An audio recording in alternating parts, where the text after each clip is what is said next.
Shalom Bapak Ibu Saudara sekalian. Selamat pagi. Baik Bapak Ibu Saudara yang beribadah bersama-sama di gedung gereja maupun Bapak Ibu Saudara yang bergabung di kanal YouTube Gereja Kristus Bogor. Bapak Ibu Saudara sekalian, hidup manusia itu tidak pernah lepas dari yang namanya penderitaan. Seorang manusia, setiap manusia yang lahir ke dunia ini, dia lahir dengan tangisan. Tentu dari sudut pandang medis, ini adalah tanda bahwa manusia yang baru lahir ini adalah manusia yang sehat. Artinya setidaknya paru-parunya berfungsi dengan baik, makanya bayi ini menangis. Tapi dari sudut pandang teologis dan dari sudut pandang filosofis, seorang anak manusia, bayi lahir, menangis karena ia memulai lembaran pertama dalam hidup manusia yang penuh dengan penderitaan. Itulah sebabnya setiap orang lahir ke dunia ini dengan menangis, bukan tertawa. Serem ya saudara-saudara ya. Kalau ada bayi lahir, ketawa gitu saudara-saudara. Serem banget. Bayi nangis, orang yang menyambutnya yang tertawa riang begitu ya. Wah, puji Tuhan, sudah lahir. Punya teman menderita di dunia, saudara-saudara. Makanya yang lain senang sukacita, saudara-saudara. Bapak Ibu Saudara sekalian, sebagai pribadi maupun komunitas, kita ini pasti mengalami berbagai bentuk penderitaan. Pasti. Mulai dari yang intensitasnya ringan, sampai yang intensitasnya itu sangat berat, bahkan ekstrim. Secara personal sebutlah seorang bernama Nahas. Saudara-saudara, sejak kecil Nahas ini mengalami KDRT dari ayahnya, dari ayah kandungnya. Dari kecil saudara-saudara dia sudah mengalami kekerasan dari ayahnya, dipukul, ditendang, macam-macam. Dan suatu kali saudara-saudara ketika ia berusia baru 8 tahun, Nahas dituduh mencuri uang ayahnya. Dan apa yang terjadi saudara-saudara? Ayahnya tanpa segan-segan ambil air yang mendidih, sembor ke anaknya saudara-saudara. Dan bukan hanya itu, bukan hanya air panas saudara-saudara. Tubuh Nahas pun penuh dengan luka bakar akibat disundut rokok. Jadi sedikit kalau dia nakal, lu anak nakal lo, sundut. Satu kali memang Nahas menemukan bahwa memang rupanya dia bukanlah anak yang diinginkan oleh ayahnya. Karena anak ini lahir dari sebuah hubungan seksual di luar pernikahan. Saudara-saudara, ketika remaja, Nahas pun jadi korban bully di sekolah. Karena tubuhnya yang pendek. Ia jadi korban bully. Dia gak punya teman. Dan waktu SMA, saudara-saudara, kedua orang tuanya mengalami kecelakaan. Dia jadi yatim piatu dan dia harus tinggal di panti asuhan. Di panti asuhan itu, bukannya mendapat kasih sayang, ia malah mengalami pelecehan seksual. Ia disodomi oleh teman sekamarnya di panti asuhan. Berulang kali Nahas berpikir untuk mengakhiri hidupnya. Dia pikir, kenapa saya dilahirkan ke dunia ini? Kalau hidup saya begitu penuh dengan penderitaan, kenapa saya mesti lahir? Begitu menyakitkan. Lebih baik saya mati. Berulang kali saudara dia berpikir untuk mengakhiri hidupnya. Tapi dia sangat takut sama kematian. Itulah yang menyebabkan dia mengurungkan niatnya. Berulang kali dia bertanya, Tuhan engkau itu ada atau enggak? Kalau Tuhan ada, kenapa engkau biarkan aku menderita seperti ini? Kenapa Tuhan gak menolongku?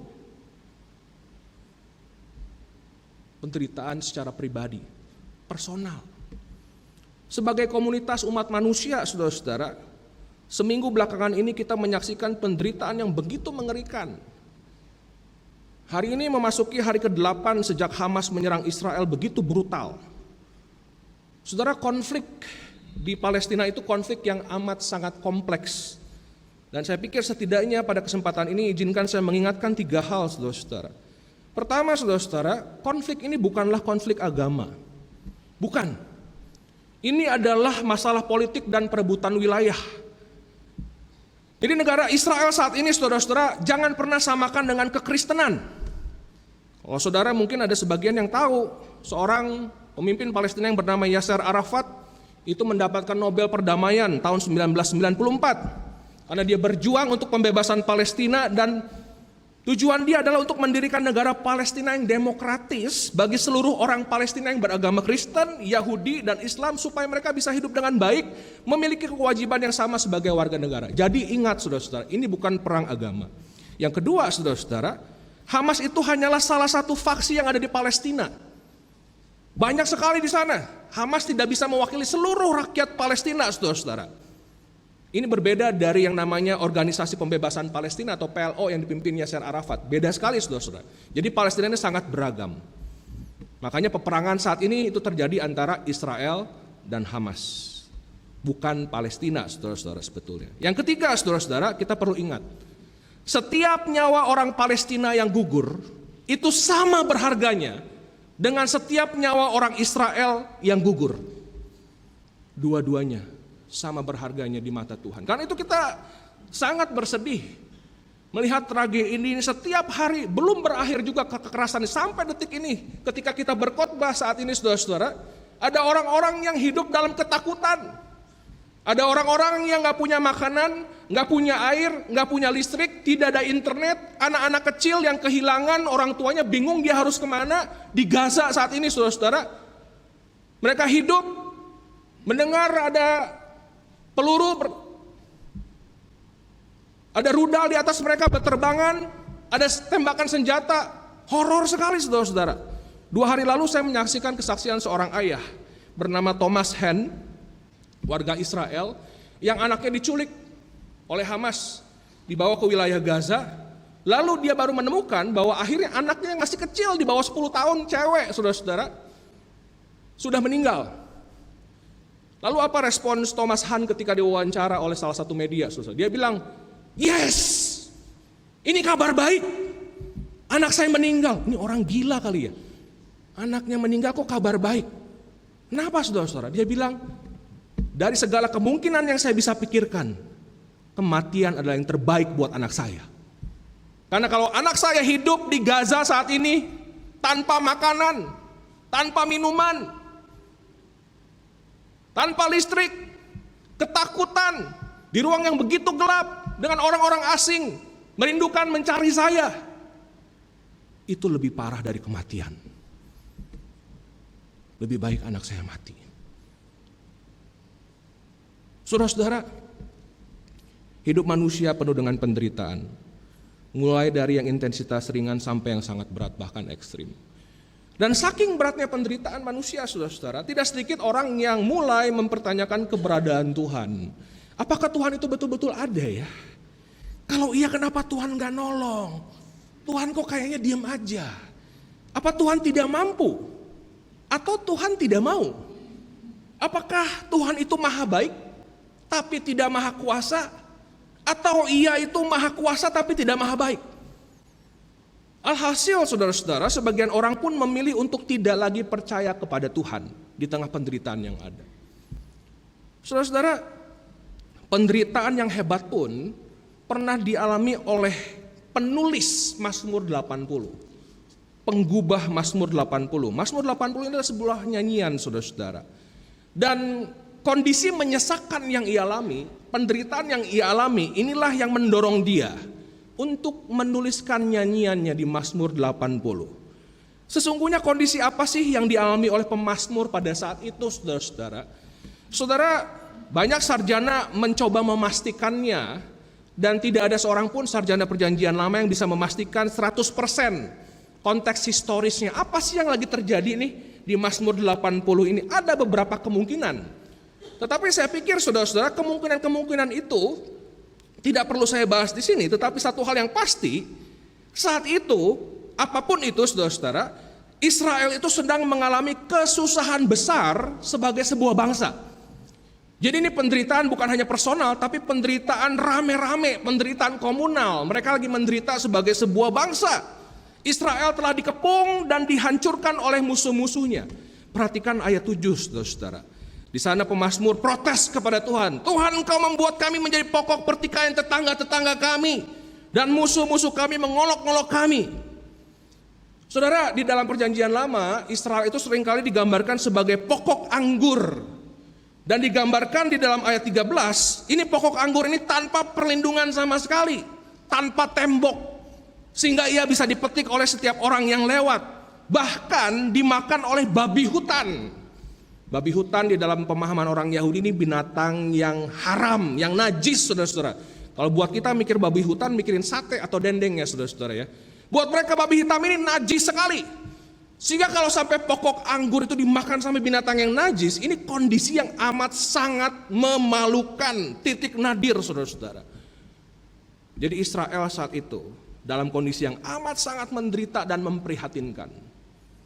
Nah, menarik untuk memperhatikan setidaknya dua hal di Mazmur ini, saudara-saudara.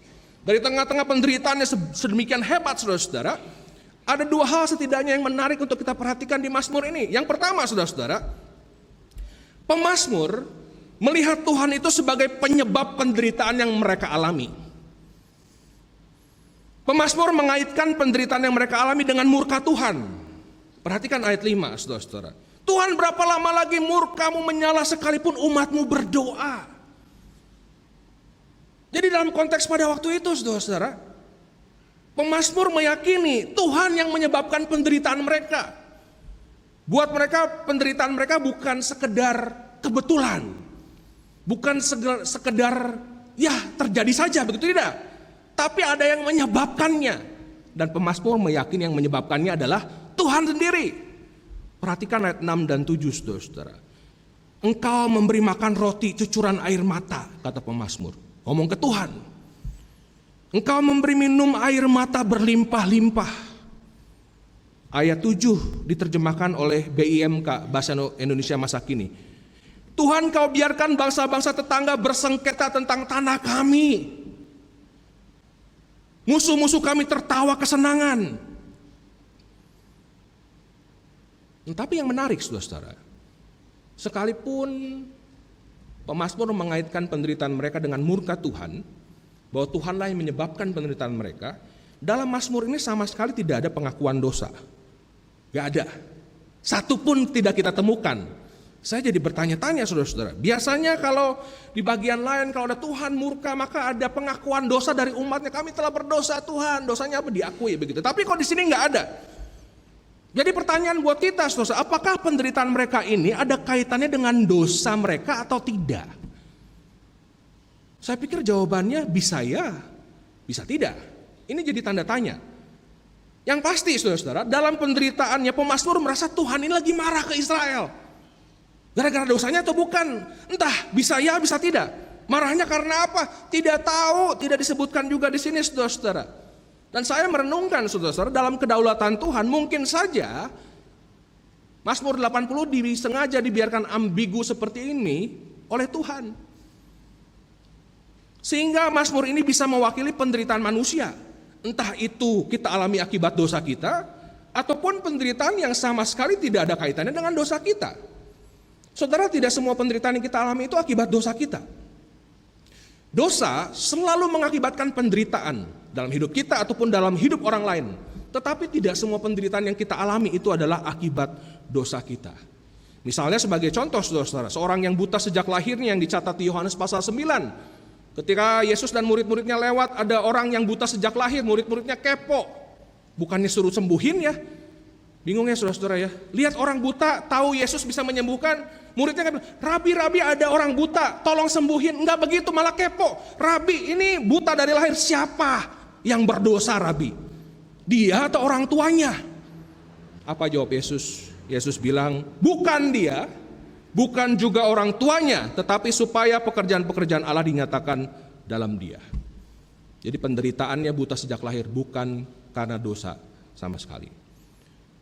Nah, saudara-saudara, yang kedua yang menarik kita perhatikan di Mazmur ini, sekalipun pemazmur melihat Tuhan sebagai penyebab penderitaannya, tapi di saat bersamaan pemazmur itu memanggil Tuhan sebagai gembala Israel.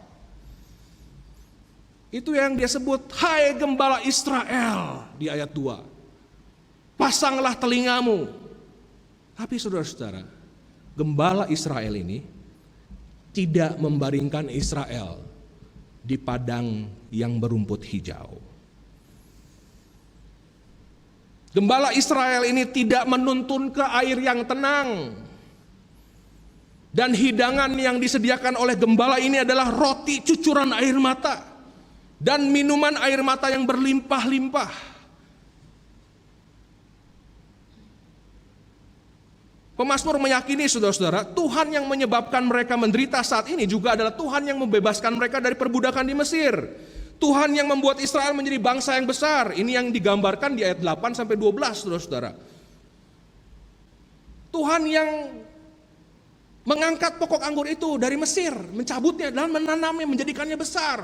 Perlindungan buat bangsa-bangsa, saudara. Tuhan.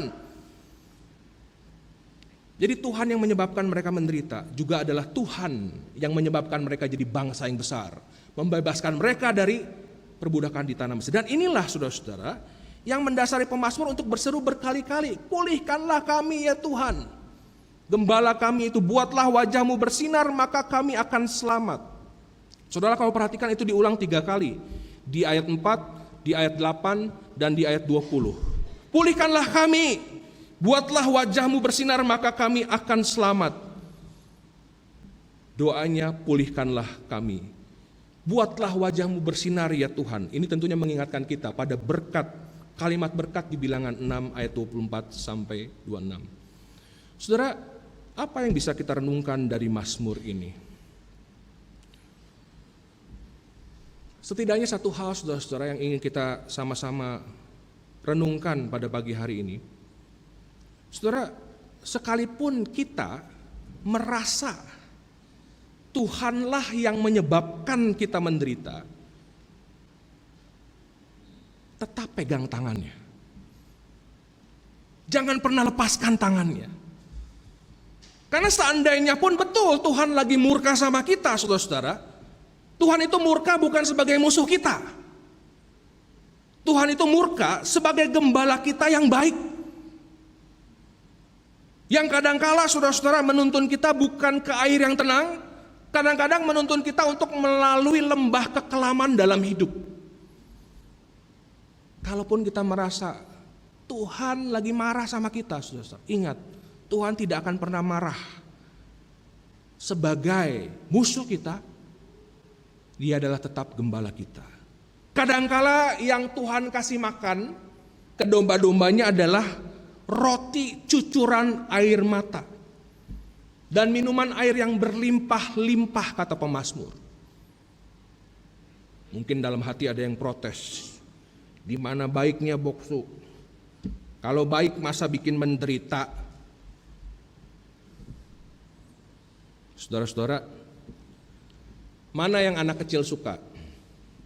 Makan permen apa makan sayur? Ya, coba nanti survei di sekolah minggu ya, Johan. Mana yang anak kecil suka? Makan permen apa makan sayur? Mana yang akan bikin seorang anak kecil hatinya senang? Makan permen atau makan sayur? Apa yang akan membuat anak kecil merasa sangat menderita? Makan permen apa makan sayur, saudara-saudara?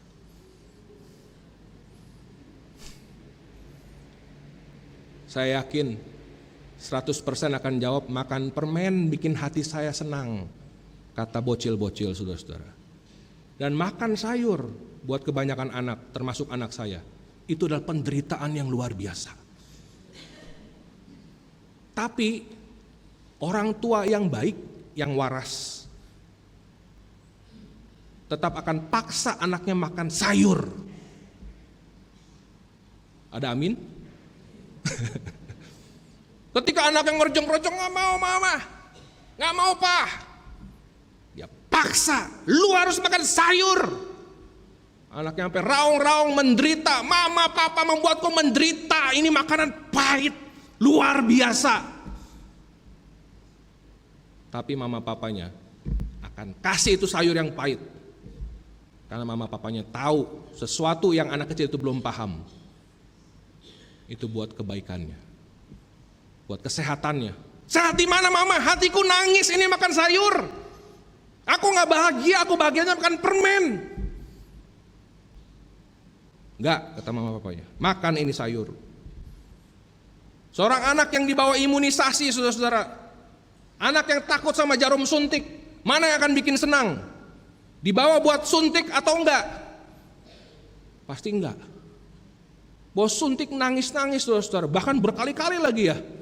Suntikan pertama, kedua, ketiga, berulang berapa tahun. Anak-anak yang sakit udah tahu mama papa, udah tahu aku sakit, nggak berani lihat jarum suntik, kok masih dibawa juga. Berkali-kali lagi ke dokter yang sama lagi. Di pintu muka dokter udah nangis-nangis, raung-raung begitu ya saudara-saudara ya. Ini jadi curcor pengalaman pribadi ya. Tapi anak saya nggak se-ekstrim itu saudara-saudara. Tapi banyak anak takut, tapi tetap dibawa sama orang tuanya. Dan ketika nangis, mama sih, papa sih bawa saya ke sini jadi saya sakit. Tapi di saat bersamaan saudara-saudara, siapa yang bisa menenangkan anak itu? Siapa? Yang membawanya ke dokter. Gak ada orang lain saudara. Nangis-nangis di dokter, cari orang asing pelukan, gak ada saudara. Anak disuntik nangis, yang dia peluk, yang bawa dia ke dokter. Yang bikin dia menderita saat itu saudara, dia peluk. Kenapa? Karena dia tahu, walaupun saya rasanya kok jahat banget mama saya ya, tapi mama papa saya tahu nggak akan mencelakai saya. Saya tahu mama papa saya sayang sama saya. Anak ini percaya sama hati orang tuanya. Saudara-saudara, penderitaan seberat apapun sesungguhnya tidak dapat menjadi alasan buat kita untuk tidak lagi percaya kepada Tuhan.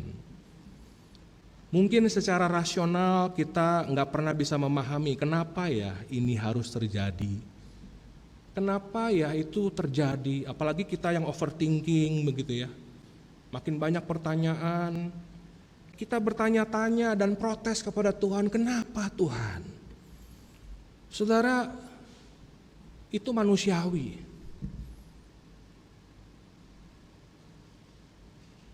Namun kita perlu ingat, kita ini hanyalah manusia dengan pikiran yang terbatas. Ada begitu banyak hal yang kita nggak bisa pahami. Begitu banyak hal. Saudara, anak saya ini banyak tanya dari kecil. Satu kali dia tanya, kita lagi makan pisang, dia tanya, "Jadi, kenapa kulit pisang udah dibuka nggak bisa ditutup lagi?" Ada yang bisa jawab, saudara-saudara? Saudara, untuk memahami pisang saja kita nggak bisa. Iya juga ya, kenapa ya udah dibuka nggak bisa ditutup lagi, saudara-saudara? Untuk memahami pisang aja kita nggak mampu. Apalagi untuk memahami realitas dunia ini, saudara-saudara. Di tengah penderitaan yang kita alami, saudara-saudara, di tengah ketidakpahaman kita, kebingungan kita, pertanyaan kita, bahkan protes kita, ingat saudara-saudara, bahwa Yesus yang kita imani itu adalah Tuhan yang begitu dekat dengan penderitaan. Setiap jeritan kita, setiap protes kita pernah diserukannya 2000 tahun yang lalu. Ketika dia di atas kayu salib berkata, "Eloi, Eloi, lama sabachthani." Allahku, Allahku, mengapa engkau meninggalkan aku? Semua jeritan kita, semua seruan kita sudah dia serukan 2000 tahun yang lalu, saudara-saudara. Dia Allah yang begitu dekat. Bukan gembala yang tidak memahami kita, dia gembala yang sangat dekat, yang pernah mengalami penderitaan yang begitu hebat. Hanya Allah yang pernah menderitalah yang bisa menghibur, memahami kita, menguatkan kita, dan memulihkan mereka yang menderita. Saudara-saudara, dalam hidup ini kita pasti akan mengalami penderitaan. Mungkin akibat dosa kita, mungkin juga bukan akibat dosa kita. Mungkin kita merasa Tuhan yang menyebabkan penderitaan kita, mungkin kita merasa Tuhan itu jahat. Saudara, jangan pernah berpikir Tuhan itu jahat. Ingat, Tuhan itu baik. Dia Bapa yang baik. Gak mungkin dia begitu jahat sama manusia-manusia yang baginya ia sudah rela mati disalibkan. Ngapain dia capek-capek turun ke dunia? Mati disalibkan kalau dia mau manusia itu mati semua. Nggak mungkin Tuhan itu jahat sama manusia. Allah itu baik dan selamanya akan tetap baik. Ia sangat mengasihi kita. Ada sebuah lagu yang sangat baik mengungkapkan ini, saudara-saudara. Trust His Heart. Sayangnya tidak ada lagu Indonesianya. God is too wise to be mistaken. God is too good to be unkind. So when you don't understand, when you don't see His plan, when you can't trust His hand, trust His heart. Lirik lagu ini mengatakan, saudara-saudara, God is too wise to be mistaken. Allah itu terlalu bijaksana untuk bisa salah. God is too good to be unkind. Tuhan itu terlalu baik, gak mungkin Dia jahat. So when you don't understand, ketika engkau tidak memahami, when you don't see His plan, ketika kita tidak melihat rencananya, when you can't trace His hand, ketika kita tidak bisa menemukan tangannya, trust His heart. Percayalah pada hatinya. Tuhan itu baik. Dalam penderitaan kita, berserulah kepada Tuhan, gembala kita itu. Tuhan, pulihkanlah kami. Buatlah wajah-Mu bersinar, maka kami akan selamat. Amin.